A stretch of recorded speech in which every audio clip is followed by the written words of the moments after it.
Hello po, good morning po sa ating lahat. This is Pastor Joshua Orias na bumabati po na isang mapagpalang araw. Welcome po sa Salita ng Buhay sa ating pong mga pastors. Good morning po sa inyo, sa mga FIBA pastors and pastors po natin sa iba't ibang lupalop ng lugar ay magandang araw po sa inyo. Sa mga kapatiran po, mga faithful listeners, mga subscribers, mga members po na nanonood po araw-araw sa Salita ng Buhay. Good morning po sa inyo. At pagpalain po tayo ng Panginoon ngayong araw na ito. At ngayon po mag-aaral po tayo ng salita ng Diyos. Tingin po natin ang paggabay ng Panginoon. Tayo po muna ay manalangin. Dakilang Diyos, ang Diyos ng Israel, magandang araw po sa inyo. Marami pong salamat sa pagkakataon na kami ay tinipon nyo para muling makapag-aral po ng inyong banal na salita. Patawad po sa aming mga pagkukulang pagkakasala. Hiniling po namin, Panginoon, yung pagkilos, yung matutunan kami ngayong araw na ito na ma-apply sa aming buhay. Kami patuloy na matuto, maging maayos na Kristiyano, na kalooban niyo, Panginoon. Muli po, salamat sa ganitong platform, sa ganitong pagkakataon na inyo pong salita ay nababahagi sa ambang sulok ng mundo. Salamat, Panginoon, sa pribileyo na ibinigay niyo po. Palain niyo po ang araw na ito at sa mga gagawin po namin. Kayo po manguna. Kapayapaan po sa inyong bayan, kaligtasan ng Diyos mga hintil. Sa pangalan na ayon pa ng Jesucristo. Amen. Amen. Once again, good morning po at tayo po ay magbuklat ng Biblia in Proverbs 22 verse 10. Proverbs 22 verse 10. At ito po ay isang topic na kung saan ay mga klase ng tao sa Book of Proverbs na pag-uusapan po natin. At ang naka-assign po sa atin ay scorner, no? Scornful, no? At sa Book of Proverbs marami po 'yan at for the rest of the whole Bible. At isa tong pag-uugali ng isang tao na talagang ang Diyos ay nagbigay ng balala. And sa writer ng Proverbs ay sinabi niya po ito. Ito na lang po ang titingnan natin, but of course we will look other verses patungkol sa gantong pag-uugali. Proverbs 22 verse 10, cast out the scorner, and contention shall go out. Yea, strife and reproach shall cease. Pagpalain ng pagkabasa ng salita ng Diyos. So ano po ba yung scorner? No? Ang scorner po sa Tagalog ito po yung tinatawag nating nanunuya. No? Nanunuya sa Tagalog. At sa Bible po marami pong mga scorners, tulad na lang po yung mga bata, mga young boys na nanunuya kay Elisha, no? Elijah, if you remember that, sila Sanballat and Tobiah, mga Pharisees tulad kay Jesus Christ, mga tinatawag natin mga taong negatibo. At pag-usapan po natin ito, iba po pong mga definisyon ng scorners na makita po natin kung tayo ba ay kabilang dito, no? Dahil sa Bible po, especially in Proverbs, marami pong klaseng tao ang dinescribe. At para sa akin, isa na po sa pinakamalala na klase ng tao itong scorners, no? Yung full, talagang full yan no? Yung simple kailangan mag-improve yan. Pero itong scorners, ang sabi na ng Bible, cast him out, no? At lumalabas na sinasabi ng Bible na ang scorners ay worse than a fool. Ang nanunuya ay worse than a fool. So ano nga po ba ang mga scorners? Ano po ba ibang mga definisyon ng scorners or scornful na sinasabi ng Biblia? Unang-una po ay sa katangian ng scornful or scorner, nandyan po yung pag-uugali ng kayabangan or what we call proud.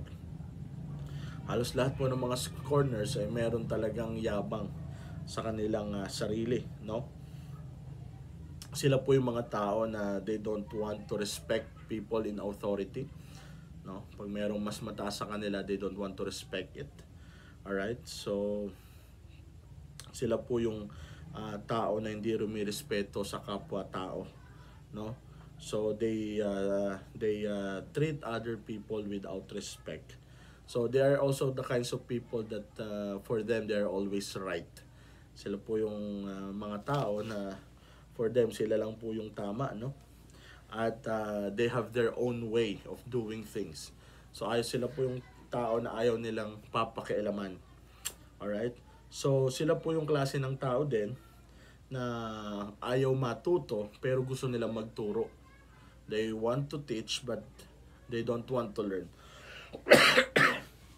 Alright, so kaya nga po napaka-terrible talaga itong ganitong pag-uugali. So sa kanila, close-minded na sila. And I want to do it my way. Tuturuan kita pero wag mo akong tuturuan, no? Dahil mas nakakaalam ako kaysa sa iyo. So yan po yung mga klase ng scorner, mga kapatid. So mga scorners din po ay meron po talagang hindi lang proud, no? They have the arrogant mindset. Ang kanilang pag-iisip ay talagang punong-puno ng kayabangan. So and also they are opinionated person. Sa lahat ng bagay meron silang opinion, sa lahat ng bagay meron po silang masasabi, no? At lagi silang may mga komento. Nakita na kayo ng taong ganyan. So sa kanya siya lang ang tama. Lahat na lang nakita niya, lahat na lang ay sinita, lahat na lang ay talagang of course there's nothing wrong with being observant. But no, tila baga pagkausap mo siya wala nang tama sa kanya. Baga there's no room for improvement. Pag may nakita siyang taong nag-i-strive, nagsusumikap, nagsisimula pa lang, may kita niya lagi yung mga bagay na negatibo. So yun po yung mga scorners, mga kapatid. Ano pa? Pag tinuruan mo siya, magbibuild siya ng contempt. Magagalit siya sa nagtuturo. Kasi nga, wala siyang teachable spirit. Alright? So, there's a contempt to those who teach him. Okay? So, also, he scoffs at instruction. So, tinatawanan niya instruction. Alam ko na yan, nakarating na ako dyan, pare-parehas lang yan. So, talagang delikado. And they cause a lot of trouble. Kaya nga sabi ng Bible, sa binasa natin, cast him out. Alright? Ito yung klase ng tao, pagkasama mo, talaga mapapatrouble ka talaga kasi hindi kaya kontrolin ng bibig, hindi kaya kontrolin ng kanyang sarili. At kahit sa church, no, pag may kasama tayong ganyan, talaga mapapatrouble talaga. So, siya po yung laging tama sa lahat ng pagkakataon. He rejected instruction. Ayaw niya paturo, no? Magagalit siya pag tinuruan mo, pag kinorek mo. Okay? So, wala siyang sense of fairness. So, hindi siya patas. Kumbaga sa buhay, hindi siya patas sa kanyang mga ginagawa. So, in little things, he criticize. Pati sa mga malilit na bagay, mahilig siyang mag-criticize. So, yan lamang po yung mga ilang kahulugan na pag-uugali na binibigyan tayo ng warning ng Bible na tayo din naman bilang mananampalataya, sana kung meron tayong ganitong pag-iisip at utak ay isuko na natin sa Panginoon, no? Maliwanag ang Bible sa James na binabagsak ng Panginoon ng mga mayayamang. So itong mga tao na to, if you will look in Proverbs 9 verse 8 to 7.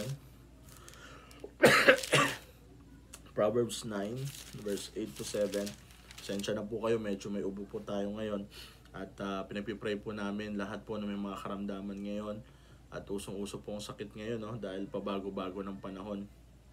So, we're praying for you. And please include prayers din po sa mga kapatiran na may karamdaman. Proverbs chapter 9 verse 8 and 7. Reprove not a scorner. Verse 7. He that reproveth a scorner getteth to himself shame. And he that rebuketh the wicked, the man getteth himself a blot. Reprove not a scorner, lest he hate thee. Yan, no? Rebuke a wise man, and he will love thee. So, pag kinastigo mo, pag pinagalitan mo, pag in-instruct mo, pag kinorek mo yung scorner, magagalit yan sa'yo. Ayaw niya po ng correction. No? Merong arrogant mindset na tinatawag, mga kapatid. So, mahirap po yan. No? Hindi po natin pwedeng sabihin na tayo ay nakarating na. Alright? Hindi natin pwedeng sabihin na alam na natin ang lahat. All of us are under construction. Lahat po tayo ay kung tutuusin, hindi pa talaga halos lahat matured. Yung ED, yung past tense na ED, lahat tayo ay progressive, maturing, on the process of maturing by the grace of God. No? So, kaya pag ang taong scorner, nirebuke mo, tinuruan mo, magagalit siya sa'yo. In Proverbs 13 verse 1, sabi ng Bible, a wise son heareth his father's instruction, but a scorner heareth not rebuke. Diba? Ang isang matalinong anak ay nakikinig sa advice, sa paalala ng kanyang tatay, pero ang scorner, ayaw niya pakinggan yung bagay na mali niya. Okay? So, in Proverbs 15 verse 12, Proverbs 15 verse 12, sabi po ng Bible, a scorner loveth not one that reproveth him, neither will he get unto the wise. So, yun po talaga yung pinaka-sense ng scorner, na ayaw niya talaga magpaturo. Alam mo, sa mundo pong ito, there's no stop of learning. Na kahit tayo ay nakagraduate na siguro, meron na tayong mga achievements, dapat na i-improve pa rin po tayo sa kaalaman. No? So, ang scorner, ayaw niya na matuto. No? Hindi siya pupunta sa may alam. Paninindigan niya yung sarili niya. Di bale na magkamali siya, di bale na mapahamak siya, pero basta he will go in his own pride, in his own arrogance. Di ba? Ayaw niya kasing tinuturuan siya. Feeling niya siya yung magaling, feeling niya siya yung may alam. Ba't ako hihingi ng tulong? Di ba? So that's a scorner. No? So a scorner always refuse to listen. He is unteachable, no? So check natin ang mga sarili natin. Unteachable po ba tayo? No, alam na ba natin ang lahat? No? So hindi naman po, kaya dapat lagi tayong natututo sa salita ng Diyos, sa ating pastor, sa mga tao na may mas alam. Sabi nga, lamang ang mas alam.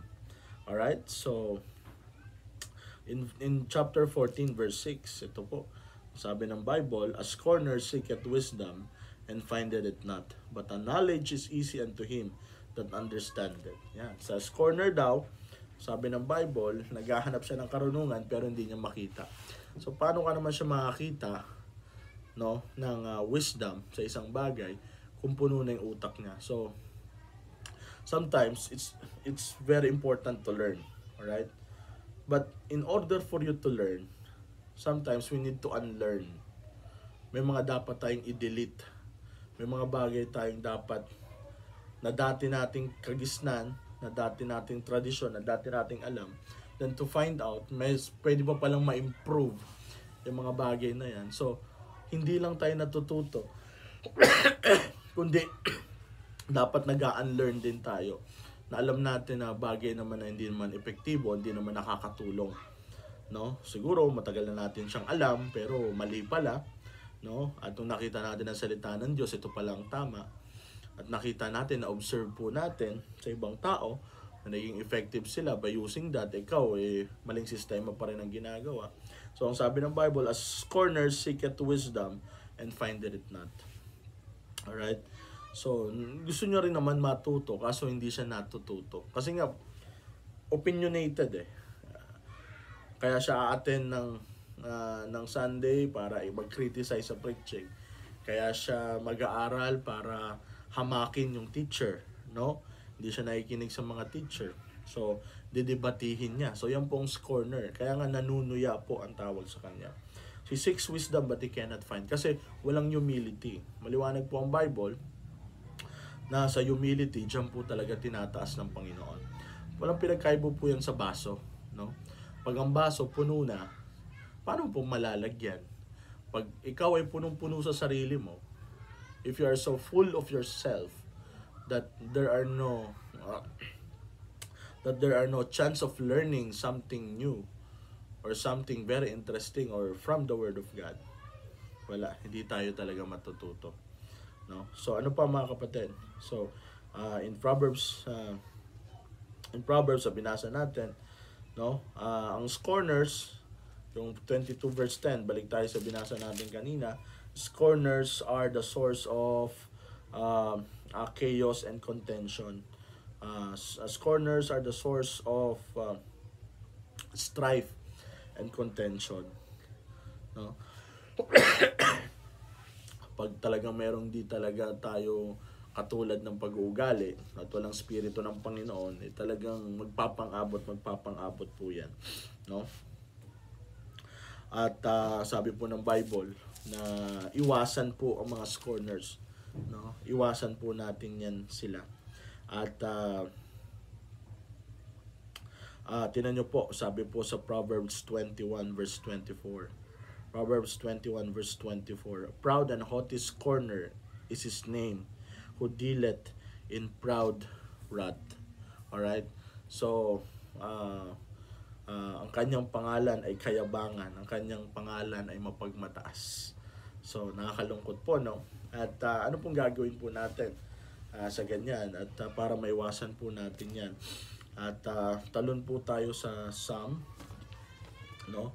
Sa Psalm 1:1, at napakaganda po ng instruction ng Bible patungkol sa scorner. Blessed is the man that walketh not in the counsel of the ungodly, nor standeth in the way of sinners, nor sitteth in the seat of the scornful. So, kung gusto mo maging happy man, yun po yung word na blessed dyan, no? Maging happy, maging masaya sa kalooban ng Panginoon, no? Sure, tinatawag natin sa Hebrew, ay iwasan mo itong mga bagay na to. Yung ungodly, no? Walk not in the counsel of the ungodly. So, meaning, huwag kang makikinig sa mga ungodly people of their advices, no? So, stand it, don't loiter, no? Don't stand it, no, stand in the way of sinners. Don't be in the presence of sinners. At ito yung topic natin, no? Yung tinatawag natin seated in the seat of the scornful. So marami po yan, especially sa atin dito sa Pilipinas, di ba? Minsan mga marites nagkukumpul-kumpulan, nakaupo, and they are trying to discuss things to limit and to hurt other people sa mga negatibong bagay. So pinag-uusapan po nila yan. So huwag tayong makisali dyan, no? So ibig sabihin po ng seated ay stagnation or criticize. Yan po ang paborito ng mga scorner. They always want to criticize. Para silang judge, na mahilig mag-judge. Napaka-judgmental, no? So yan po ang desire din ng kaaway, mga kapatid. Ang desire ng kaaway ni Satan is para sa mga unsaved ay hindi ma-save. Maging stagnant sila, no? To keep them from being saved. To keep them to be unsaved for the rest of their life. At sa atin, mga Kristiyano, no, gusto ng kaaway na tayo ay maging stagnant. To stagnate, no? To say that it doesn't work. Dati, member ako dyan. Dati, nag-church din ako. Hindi nag-workout sa buhay ko. Yan yung pinakagusto ng kaaway. Na tayo ay maging scorner. Imagine niyo, no? Wag naman po sana naglilingkod ka sa Panginoon, tapos darating ang araw, hindi ka na naglilingkod sa Panginoon kasi may mga nangyari, nag-backslide and everything. Tapos, ini-scorn mo na yung mga naglilingkod. Brad, nag-church ka pala dyan. Dati dyan ako nag-church, pero walang kwenta dyan. No, iniwan ko na yung pagiging Kristiyano ko. Sana wag po mangyari yung ganon. No, na namimigay ka ng tracts, nagsusol winning, ginagawa mo yung mga tama, tapos nung naabutan ka ng tracts, sasabihin mo, ginagawa ko din dati yan, no? Pero hindi nag-workout sa buhay ko. So yun ang gusto ng kaaway, no? So nor seated in the seat of scornful. Kaya tayo, mga kapatid, let's always check ourselves if we're always being right with the Lord. And ang talagang problema talaga dito yung kayabangan, no? Ayaw talaga ng Diyos ng mayabang. Kung meron mang isang kasalanan na hate ng Diyos, yan yung kayabangan. Always learn to be humble, to be teachable, to be submissive, and God will bless us more. So, nawa, meron po tayong natutunan yung araw na ito. May the Lord bless us this day. And don't be scornful, no? Tingnan po natin yung mga positibong bagay, yung pwede nating ma-improve sa sarili natin. Imbis na manisi tayo, sisihin natin. Wala tayong sisihin, kundi lahat yan ay kalooban ng Panginoon. Bakit nangyari? So we praise and thank the Lord for this morning. Thank you po sa bawat isa, and God bless us all. Let's pray. Our loving Heavenly Father, we praise and thank you for your word. Guide us now as we continue the rest of the day. Lord, we give you all the glory and praise. We thank you, Lord, and bless your message. Help us, Lord, not to be scornful, Panginoon. Lord, please be with us and guide us now as we perform our respective responsibilities throughout the day. We love you, Lord. This I pray in Jesus' name. Amen. So, maraming pong salamat. God bless everyone. I love you all and see you soon.